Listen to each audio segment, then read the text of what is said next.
बोले सो निर्भय सृष्टि का कावाल की दयावान आधन प्रयोजन।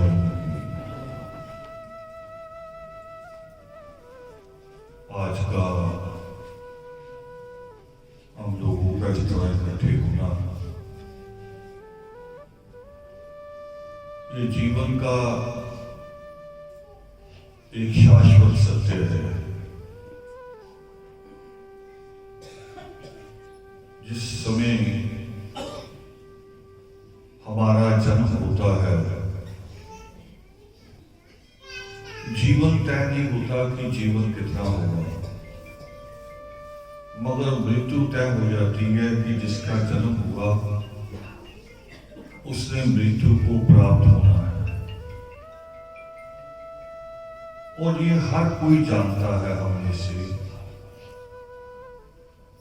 हम बाबा फरीद की धरती पे बैठे हैं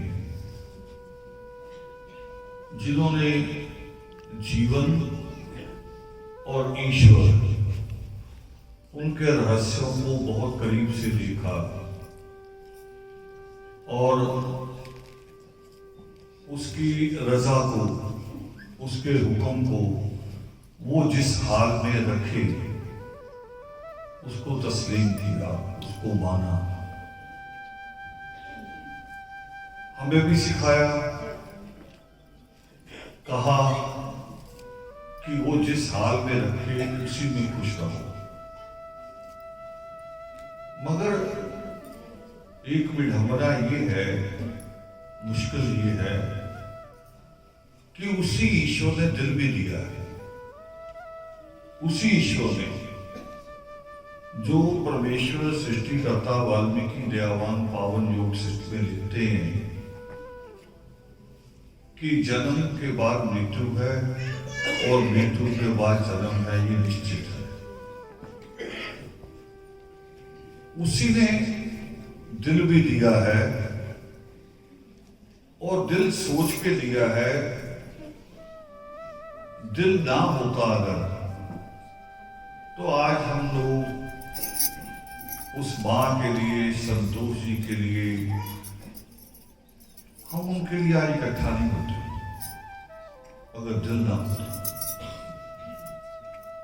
केवल दिमाग होता ना जो लालची बन के सोचता है,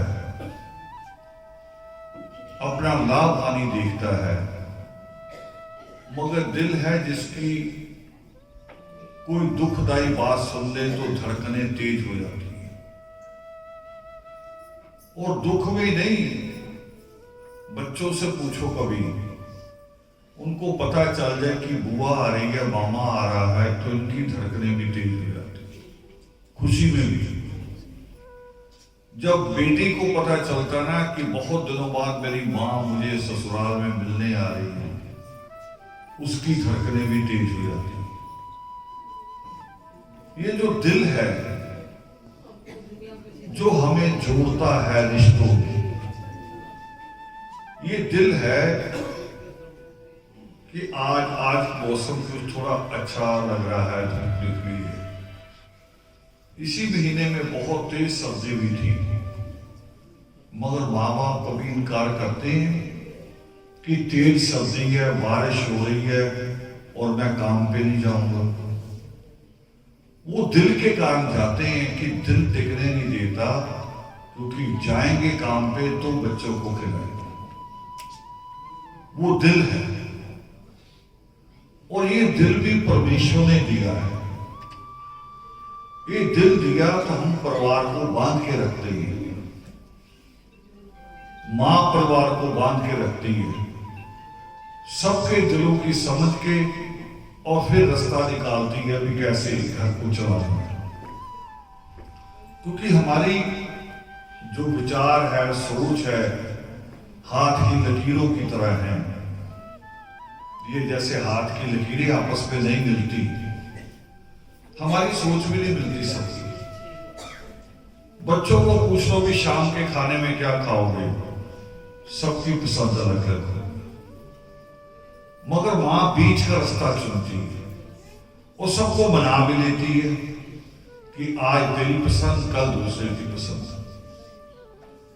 जब मां एक 5-6 मेंबरों के परिवार को चलाने के लिए इतनी मुशक्कत करती है, इतनी मेहनत करती है, कई बार मुश्किल में फंस जाती है, कोई बच्चा ज्यादा जिद्दी हो जाता है, मुश्किल में आ जाती भी किसकी मानो तो किसकी ना मानो। तो सोचो कि वो जो परमेश्वर है, वो जो सृष्टि करता है इस सारे संसार का, जिसने पूरे जगत को चलाना है, पूरी कायनात को जिसने संतुलन बनाए रखना है, वो किस तरह से फैसले लेता होगा, वो क्या कहता होगा। हमारा दिल दुखी होता है, हमारा कोई बिछड़ता है तो हम दुखी होते, होना स्वाभाविक है। मगर हम जो आते हैं दूसरे पड़ोसी, मित्र, रिश्तेदार, हम एक लफ्ज इस्तेमाल करते हैं आके कि चलो कोई नहीं, जो चला गया उसे भूल जाओ। ये कहना कि भूल जाओ, ये अपने आप में एक बेईमानी है, धोखा है। जिस मां ने 40 वर्ष मुझे पाला हो, दुख सहे हैं, और उस मां की मृत्यु के कुछ दिन बाद ही, या आज का दिन निश्चित कर दीजिए कि 3 तारीख को इस मां ने प्राण त्यागे, और आज हम 12 तारीख को कहें कि अंतिम अरदास हो गई है, बस। वो घड़ा लेके भी चलते हैं कुछ लोग। भारत के रिवाजों में कई रिवाज हैं, मृत्यु पे घड़ा लेके चलते। मैंने पूछा पंडित से भी, ये क्या है? वो कह रहे नहीं, घड़ा है, जब उसको गिरा देते हैं, तोड़ देते हैं, तो कह रहे थे कि तेरे साथ सारे रिश्ते खत्म। कैसे खत्म हो सकते?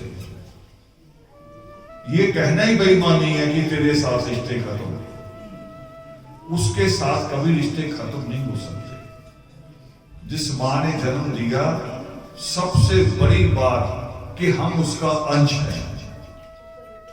हम उसका अंश है, बाकी सारी बातें भूल जाए तो हम उसका अंश हैं।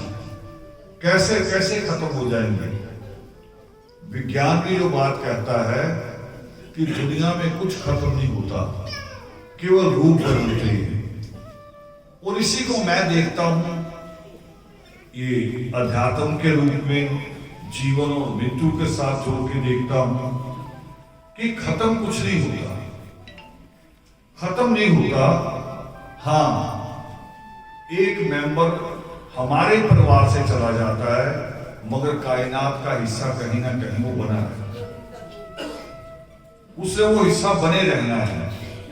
बहुत सी ऐसी स्टोरी हैं, और मैंने एक स्टोरी ऐसी देखी, देश की आजादी से पहले जब आजादी का आंदोलन चल रहा था, उन्हीं दिनों एक स्टोरी हुई कि मथुरा से किसी औरत की मृत्यु हुई।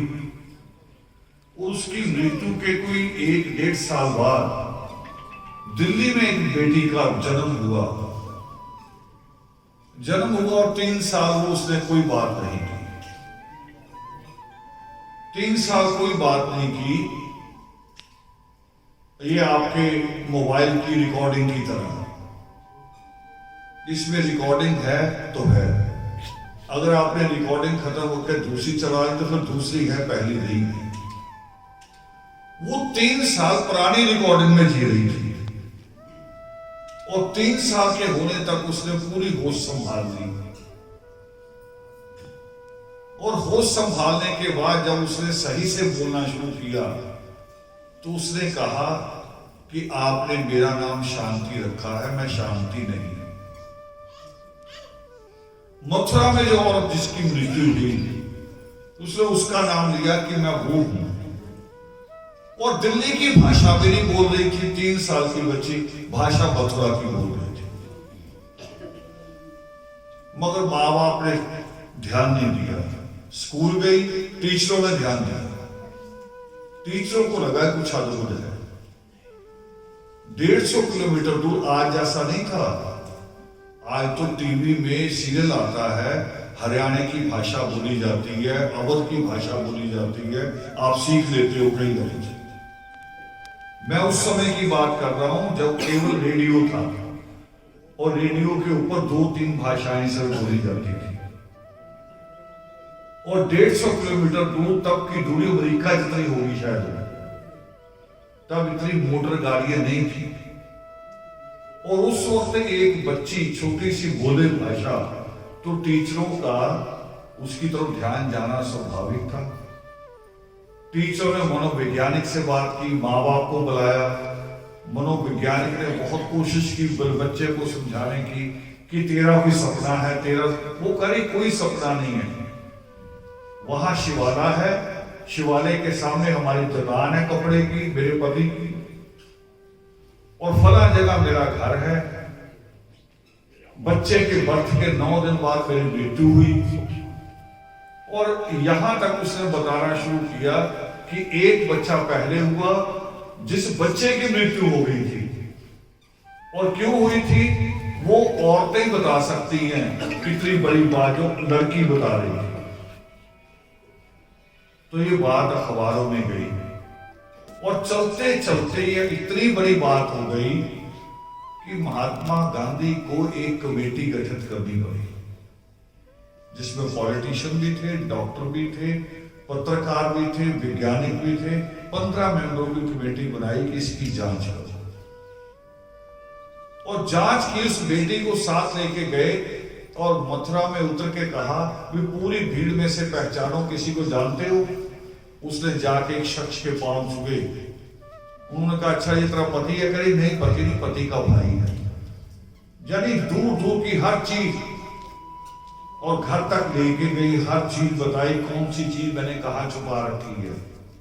150 रुपया छुपाया होगा उस वक्त कहीं, आज का बहुत बड़ी रकम आज है। और पति ने बताया भी जहां इसने छुपाया था मैंने निकाल दिया था। और यही बात सृष्टि करता वाल्मीकि दयावान पावन योग से दिखती। वो पुरुषार्थ पे जब बात करते हैं, पुरुषार्थ यानी जब आप अपना आलसपन छोड़ो, पुरुषार्थ जब आप चमत्कारों की बात करनी छोड़ दो, पुरुषार्थ जब आप धागे तबीज पे विश्वास करना छोड़ दो, जब आप कहो कि मैं मेहनत करूंगा और जो चाहूंगा प्राप्त कर लूंगा, पुरुषार्थ उसे कहते हैं। और जब परमेश्वर पुरुषार्थ की बात करते हैं पावन योग सिद्ध में, तो उसमें आखिर में जाके एक जगह लाइन एक लिखी उन्होंने कि अगर आपकी मेहनत, आपका पुरुषार्थ ज्यादा हो जाए मगर जीवन छोटा हो, ये लाइन लिखी परमेश्वर ने कि अगर पुरुषार्थ ज्यादा हो जाए और जीवन छोटा हो, और उस पुरुषार्थ का फल फिर आपको अगले जन्म में मिलेगा। ये सृष्टिकर्ता वाल्मीकि दयावान लिखते अपने हाथ से, अपनी कलम से। ये तो योग सृष्टि की बात है। दूसरी जगह भी है जो महाकाव्य जिसको आप कहते हैं, जिसको दुनिया कहती है रामायण, जिसका असली नाम था समयायन, यानी किसी का पक्ष नहीं, बराबरी चीज इसमें देखी गई। अगर किसी में गुण है तो गुण लिखे, और गुणों के बीच में अगर एक भी अवगुण निकल आया तो वो भी लिखा कि ये अवगुण है। तो उस परमेश्वर की रचना जो है उसकी शुरुआत कहां से होती है? उसकी शुरुआत होती है कि जब विष्णु शिकार खेलने निकले और कोई शिकार नहीं मिला दूर दूर तक, और अंत में लौटने लगे तो क्रोच पक्षियों की आवाज कान में पड़ी। क्रोच पक्षी होते हैं जो रात को चांद को देख के बहुत खुश होते हैं। चांद वाली रात में सोते नहीं। अब शिकार जो आदमी जो भी खेलता है, शिकार ही नहीं, जो बच्चे कंचे खेलते हैं, होती क्या है मानसिकता? जो बच्चे पतंग उड़ाते हैं, मानसिकता क्या है? मानसिकता है कि मैं उड़ाऊं पतंग और दूसरे की कटे, मेरी ना कटे, इसमें खुशी मिलती है। कभी कभी उसी 5 रुपए की पतंग के लिए लड़ाई झगड़ा भी हो जाता है। और कंचा तो जो बिल्कुल छोटा सा 10, 15, 20 पैसे का, उसमें भी क्या है? उसमें भी एक पौरुष, एक अहंकार आदमी का बोलता है कि मैं निशाना लगाऊं और बिल्कुल सही लगना चाहिए, बस। उसमें भी झगड़े भी हो जाते हैं, विवाद भी हो जाते हैं। और शिकारी का भी इतना ही होता है कि मैं जब तीर चलाऊं, मैं जब गोली चलाऊं, तो निशाने पे लगनी चाहिए। क्रोच पक्षियों की आवाज सुनाई दी तो शिकारी का मनोरथ शेर मारना नहीं होता, हर बार निशाना होता है कि मेरा निशाना सही लगे। क्रोच पक्षियों के ऊपर निशाना साधा, तीर चलाया, एक पक्षी को लगा, तड़पता हुआ गिरा, प्राण त्याग दी। मगर जो दूसरा बचा साथी, वो जैसे आज हम बैठे मां संतोष के लिए दबाए बैठे अंदर पीड़ा को कि पाठ हो रहा है, मैं ये कुछ बातें बोल रहा हूं, चलो चुपचाप सुन लो, मगर पीड़ा है अंदर, रहेगी। आज ही नहीं, जब घर में खुशियां आएंगी तब भी वो पीड़ा उभरेगी। घर में एक ईंट भी लगाओगे तब भी मां याद आएगी कि आज अगर मां होती तो कितना खुश होती। बच्चों जब अभी लेके आएंगे ना अपना रिपोर्ट कार्ड कि मैंने इतने नंबर लिए, तो बहू याद करेगी, रो पड़ेगी कि इनकी दादी होती तो कितना खुश होती।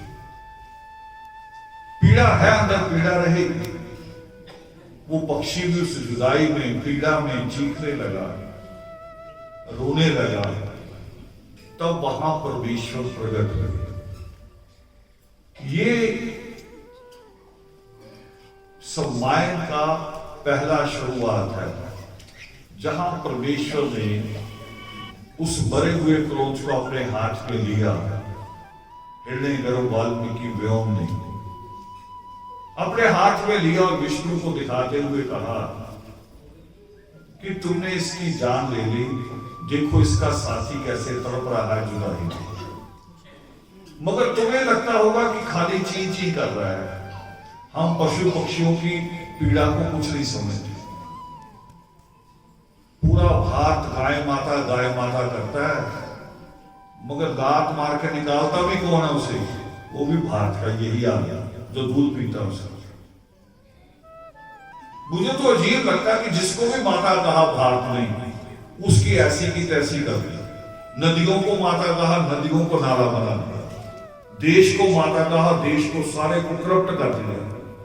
गाय को माता कहा, उसको कूड़े के ढेर पे खड़ा कर दिया। ये है हमारी असली धर्म। हमारा धर्म जिसमें करुणा ही नहीं है, जिसमें एक दूसरे के साथ प्रेम नहीं है, भारत का ये धर्म है। धर्म ये नहीं होता। धर्म तो वो होता है जिसमें करुणा हो। लोग कहते हैं कि भगत सिंह धर्म को नहीं मानता था, ईश्वर को नहीं मानता था, मगर मैं समझता कि उसके जैसा धर्म किसी का पक्का नहीं था। जो फांसी के फंदे पे चढ़ा और अपने बाप से कहा कि माफी की एप्लीकेशन वापस ले लो, मैंने चूमना है उस फंदे को, चढ़ना है उसके ऊपर। किसके लिए? बाप के लिए, मां के लिए, प्रॉपर्टी के लिए, हम हमारे लिए, सारे देश के लिए। इससे बड़ा प्रेम और इससे बड़ा धर्म हो सकता है? मगर आज भारत को देखो, भारत का धर्म क्या हो रहा है? हमें एक दूसरा बर्दाश्त ही नहीं है। किसी के खाने पे ऑब्जेक्शन है, हमें किसी के कपड़े पे ऑब्जेक्शन है। हमने तो भारत में नंगे घूमते साधु देखे, हमने उन पे ऑब्जेक्शन नहीं किया कि सबकी मान्यता है अपनी। कोई नंगा घूमना चाहता तो घूम ले, उसके भी मानने वाले हैं, उसमें भी विश्वास करने वाले हैं। और जब गुरुओं ने कहा कि नंगा ही नहीं, सिर भी ढकना है, पगड़ी भी बांधनी है, कृपान धारण करनी है, तो हमारे देश के हिस्से ने उसे भी माना।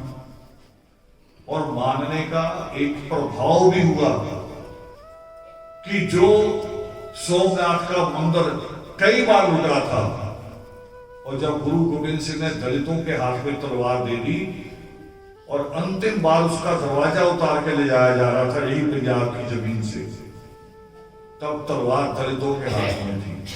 वो दरवाजा भारत की भूमि से बाहर नहीं गया, छीन लिया। आज दरबार साहब की शोभा बढ़ा रहा होगा। तो यहां धर्म नहीं है, धर्म होता जिसमें हम पशु पक्षियों की आवाज भी सुने, पूजे नहीं। मंदिरों में जानवर बना रखे हमने बहुत सारे, हम इसे भी पूजते हैं, हम नंदी को भी पूजते हैं। हम तो इंसान को इंसान नहीं मानते, उसकी भावनाओं की कदर नहीं करते। परमेश्वर ने यह संदेश दिया था, इसलिए मैं कह रहा हूं वो सम्मान है। और वहां परमेश्वर ने दुनिया का पहला श्लोक, पहला गीत, जिसको सुमित्रा नंदन पंत भी लिखते हैं, भारत के आजादी के समय के कवि हुए, उन्होंने लिखा कि वियोगी होगा पहला कवि, आह से उपजा होगा। आह, अंदर की पीड़ा जो दूसरे को देख के निकले, अपनी नहीं, जो दूसरे के दुख में शामिल हो जाए। आह से उपजा होगा गान, उम्र तक आंखों से चुपचाप बही होगी कविता। कि वो वियोगी होगा पहला कवि, उसने कोई दुख की चीज देखी होगी, उसके सामने ऐसी घटना घटित हुई होगी जिसने संसार का पहला गीत लिखा। गीत होता ही यही है। गीत क्या है?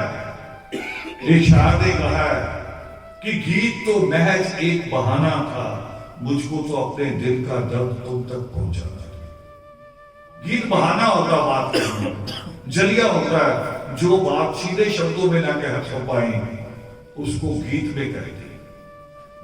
और परमेश्वर ने संसार का पहला श्लोक कहा वहां, मां निशार प्रतिष्ठा तवम शाश्वती यक्ष करोच मिथुना देव काम वधि काम होता। ये संसार का पहला श्लोक है, पहला गीत है, जहां से पूरा महाकाव्य बना। और इसका अर्थ क्या था? इसका अर्थ ये है, परमेश्वर ने ये कहा उस समय की भाषा में कि तुमने जो इन पक्षियों को जुदाई का दुख दिया, तुम्हें भी अगले जन्म में इस पीड़ा को सहना पड़ेगा। जुदाई की पीड़ा को सहना पड़ेगा। तुम्हें इस एहसास में से निकलना पड़ेगा कि साथी का बिछड़ना कितना दुखदाई होता है। और हुआ, मगर परमेश्वर तो हम तो छोटा सा दिल रखते हैं ना, हम तो एक बूंद है, वो समुंदर है। उस परमेश्वर ने मां सीता को मारा नहीं, मार कर नहीं दूर किया राम से, सिर्फ थोड़े समय के लिए दूर होती है। तो राम क्या कहते हैं? पर्वतों से, पेड़ों से, नदियों से पूछते सीता का। ये पीड़ा दिखाई है एक अवस्था, दुख, जुदाई का दुख। और यही जो दुख है, जो दिल में आता है, यही हमारे परिवार को बांध के रखता है, परिवार को बांध के रखता है। मगर आज परिवार को बांधने वाली सारी चीजें धीरे धीरे खत्म हो रही है। आज तो टीवी में सीरियल हमारा कौन सा पसंदीदा है जिसमें परिवार तोड़ने की बात चल रही है? सारे सीरियल दिन रात। आपको हैरानी नहीं होती देख के कि सो के उठती है औरतें पूरी मेकअप में, जेवर भी उतरे पहने हुए, साड़ी भी पूरी प्रेस। मगर आप सोचते नहीं भी ये सिखा क्या रही हैं हमें? वो सिखा रहे हैं हमें कि आपने एक नहीं रहना, अगर हमारे परिवार एक नहीं रह सकते तो समाज एक नहीं रहेगा, समाज एक नहीं रहेगा तो कल को देश भी एक नहीं रहेगा। आज हमारे सीरियल इस तरफ ले जा रहे हैं, कंपनियों के पैसे से चलते हैं, कह रहे जितनी ऐड मिलेगी उतना सीरियल चलेगा, यानी कंपनी पैसा देगी। और कंपनी कौन है? कंपनियों के असली मालिक भारत से बाहर के लोग, वो हमें अलग शिक्षा दे रही है। मैंने पढ़ा था कहीं कि जब ईसा के ऊपर फिल्म बनी तो अच्छा कलाकार चाहिए था और ईसा से मिलता जुलता चाहिए था। ढूंढा गया, पूरी दुनिया के जो कलाकार थे, फिल्म कलाकार, उनमें से ट्रायल लिए गए, कुछ सीन बनाए गए, और जो आदमी सिलेक्ट हुआ वो आदमी चेन स्मोकर था, सिगरेट बुझने नहीं देता था, शराब भी पीता था। मगर जैसे जैसे फिल्म बनती चली गई ईसा के ऊपर, वो सारा कुछ छोड़ता चला गया। देखो, ये असर होना चाहिए असल में किसी भी धर्म का, किसी भी ग्रंथ का, उस शिक्षा का असर ये होना चाहिए। मगर हमारे यहां क्या हो रहा है? हमारे यहां क्या हो रहा है? हमारे यहां उल्टा हो रहा है। हमारे यहां धर्म का अर्थ है कि हमें पगड़ी वाला पसंद नहीं है, पगड़ी वाले को तिलक वाला पसंद नहीं है, तिलक वाले को बुर्खा पसंद नहीं है। हमारे यहां अजीब हो रहा है। धर्म कहां, करुणा है ही कहां, दिलों में बसी नहीं है। और हम परमेश्वर की निंदा करते हैं कि कोरोना आ गया, परमेश्वर सुन नहीं रहा। परमेश्वर का कोई कसूर नहीं इसमें। ये मकड़ी के जाले की तरह हमारी गलती है जिसमें हम फंसते जा रहे हैं। हमारी गलती है, हम अपने पापों की सजा भोग रहे हैं। और इन पापों की सजा मैं कई बार देखता हूं सड़क पे चलते चलते, जब किसी मृतक को ले जाया जाता है, उस देह को, कोई कार में हो, कोई स्कूटर पे है, कोई पैदल है, हर कोई ब्रेक मारता है, एक बार सिर जोर चुकाता है, स्टेयरिंग ना भी छोड़े, हाथ ना भी जोर पाए, मगर सिर झुका देता है। हर आदमी भारत, क्या है ये? मैंने अपने आप से सवाल किया भी है क्या? तो जवाब आया अंदर से कि वो मुझसे पहले वहां जा रहा है, मुझसे पहले वहां जा रहा है। असल में हम सिर्फ उसे नहीं झुका रहे, उसके माध्यम से ईश्वर को नमन भेज रहे हैं कि ये मुझसे पहले जा रहा है। निद्रे में श्लोक भी आता है कि गति हो वेग से, अति लगे ना देर, दर्शन पाऊं तेरा मैं, वो जीवन की सी। जरी गति इतनी हो कि एक क्षण की भी देर ना लगे और मैं बूंद से सागर हो जाऊं, उसमें समा जाऊंगा। लोग कहते हैं, हमने पढ़ाया भी जाता है कि पानी नीचे की तरफ जाता है, ग्रेविटी भी बताई जाती है। ग्रेविटी दूसरी चीजों में हो सकती है मगर पानी में नहीं है। पानी अगर नीचे की तरफ जाता तो ऑस्ट्रेलिया वाला जो पानी है वो तो नीचे गिर पड़ा होता। सारा पानी जो ऊपर से साइबेरिया से नीचे आ गया होता, मगर साइबेरिया का पानी साइबेरिया में है, वहां बर्फ भी जमी है, समुद्र भी है। पानी नीचे की तरफ जाता, पानी सागर की तरफ जाता। हमारी दौड़ भी असल में ईश्वर की तरफ ही है, मगर कभी कभी रास्ते गलत चलते, स्वार्थी हो जाते हैं उसी दौड़ में। कभी कभी उसी दौड़ को प्रॉपर्टी में बदल लेते हैं, धन दौलत में बदल लेते हैं, मगर दौड़ ईश्वर की तरफ ही है। किसी को पूछो भी कितना पैसा चाहिए, बता नहीं सके। और इसको साइंस में मैथ के टीचर भी एक लफ्ज इस्तेमाल करते हैं, अनंत। मैथ के फार्मूले को समझाते हुए और खास तौर पे फिजिक्स के प्रोफेसर एक शब्द इस्तेमाल करते हैं, अनंत दूरी। वो अनंत क्या है? पैसे वाले को पूछो कितना पैसा चाहिए, वो भी कहेगा अनंत। कितनी जमीन चाहिए? अनंत। तो अनंत तो ना जमीन है, जमीन का भी एक मेजरमेंट है। पूरा ग्लोब नाप लें तो जमीन पूरी, फिर अनंत कहाँ है? पूरी दुनिया का सोना और हीरे इकट्ठे कर ले तो दौलत खत्म, फिर अनंत कहाँ है? अनंत तो वो परमेश्वर है। असल में दौड़ उधर की है, हम भटके हुए, हम भटक जाते हैं। हमारी सीडी के ऊपर, हमारे मोबाइल के ऊपर दूसरी रिकॉर्डिंग चल रही है, हम उस रिकॉर्डिंग में जी रहे हैं। हमें पता नहीं हमें कहना क्या, हमें करना क्या। और जब कोई आके उसमें से जगाता है कि नहीं तेरा रास्ता गलत है, फिर हमें ब्रेक मारनी पड़ती है। तो हमारा रास्ता जीवन का प्रेम की तरफ होना चाहिए, करुणा की तरफ होना चाहिए। अंतिम बात कह के कबीर साहब की खत्म करूंगा। कबीर साहब कहते हैं कि प्रेम गली अति सांकरी या में दोना सा। वो कौन सी प्रेम गली है? प्रेम गली कौन सी? कबीर साहब का कहानी हीर रांझा की तरह नहीं है। कबीर साहब का अपना जो चरित्र जीवन था वो किसी मिर्जा की तरह नहीं था। कबीर साहब का प्रेम कहां जाता है? कबीर साहब का प्रेम उस अनंत की तरफ जाता है, अनंत की तरफ। वो करे प्रेम गली अति सांकरी या में दोना समाई, जब मैं मीन्स यहां अहंकार। जब मैं था तब हरि नहीं, अब हरि मैं नहीं।